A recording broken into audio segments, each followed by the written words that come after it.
नमस्कार साथियों, इस वक्त मैं खड़ा हूं जोधपुर के कलेक्ट्रेट परिसर में, जहां पर कई लोग हैं जो कई बार अपनी समस्याएं लेकर आते हैं, कलेक्ट्रेट को ज्ञापन देते हैं और इसी आस के साथ आते हैं कि हमारी जो समस्याएं हैं उसका निवारण बहुत जल्द हो जाएगा।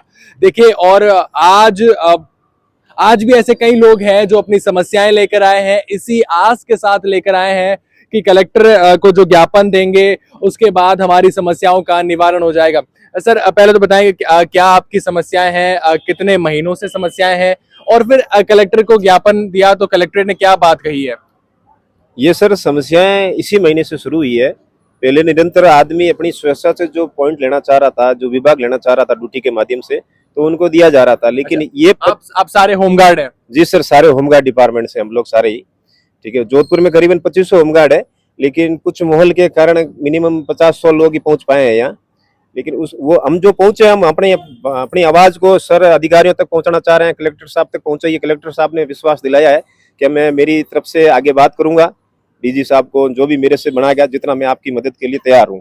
और आयुक्त साहब ने भी, मैडम ने भी यही हमसे आश्वासन दिया है कि बिल्कुल आपकी बात सुनी जाएगी और आगे लेटर के माध्यम से हम आपको लिखित में वापस ज्ञापन, जो आपने ज्ञापन दिया उसके आपको जवाब को मिल जाएगा आपको, ये उन्होंने कहा। क्या परेशानी आपको आ रही है? जैसे मैंने सुना कि पहले जो ऑफलाइन प्रक्रिया होती थी उसे ऑनलाइन कर दिया गया है। जी सर, उस प्रक्रिया को ऑनलाइन इसी महीने से करने के कारण आदमी अपनी पॉइंट, ड्यूटी पॉइंट जो बनता है ना, वहाँ पे पहुंच नहीं पा रहा। उसको खुद को पता नहीं विभाग कौन सा है, किस विभाग में मेरे को जाना है या ड्यूटी क्या करनी है। अच्छा, पहले आप खुद अपने हिसाब से विभाग चूज कर लिया करते थे? जी सर, पहले जो आदमी नजदीकी क्षेत्र में जो जिसकी जानकारी थी या उस विभाग में क्या काम रहता है, उस लेवल के हिसाब से बंदे को पता रहता था और वो अपनी ड्यूटी वहां जाके कर लेता था, अच्छी ड्यूटी देने की कोशिश करता था और ड्यूटी करते भी थे।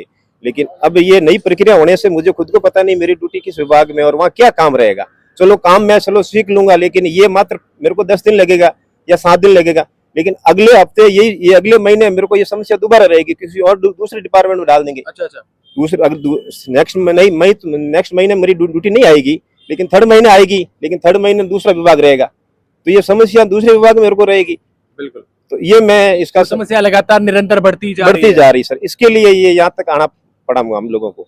बेल्ट बंद आदमी, महिला होमगार्ड भी हमारे साथ। आपको बहुत ज्यादा तकलीफ होती है क्योंकि घर से दूर जाना, कई किलोमीटर का सफर अकेले तय करना? हाँ जी सर, हमको बहुत ज्यादा तकलीफ हो रही है। हमारी पहले से मतलब जैसे प्रणाली चलती थी ना, हम इच्छा से ड्यूटी कर सकते थे लेडी से, तो अभी ऐसे कर दिया है ना, जैसे कोई लड़की नाइट में ड्यूटी जैसे कोई नहीं कर सकती है तो उसकी नाइट में ड्यूटी लगाई जा रही है। अब आप ही बताइए, हम नाइट की ड्यूटी कैसे करेंगी? जैसे कोई लेडीज नहीं जा सकती है, जिसके पास कोई वाहन साधन उपलब्ध नहीं होगा तो वो कैसे ड्यूटी करेगी? और जो लड़कियां फिक्स है ना, उनके लिए ऐसे बोला जा रहा है कि जयपुर से उनके लिए ऑर्डर आया, जबकि ऐसा कुछ नहीं है। हमारे विभाग ने ही उनको परमानेंट किया है यहाँ से, और उनका हमारे को ऐसे मीठी गोली दी जा रही है कि इनका जयपुर से लिखित में आया है।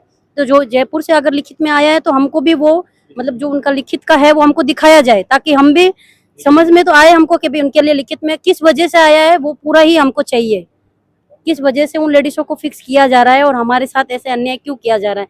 तो हम बस यही कहना चाहते हैं कि जो ये ऑनलाइन प्रणाली चलाई जा रही है, ये एकदम से ही इसके हम विरुद्ध है और हम चाहते हैं कि ये बंद कर दी जाए और हमारे को जो जैसे इच्छा से ड्यूटी हम लेते थे पहले, वैसे ही हमको ड्यूटी दी जाए।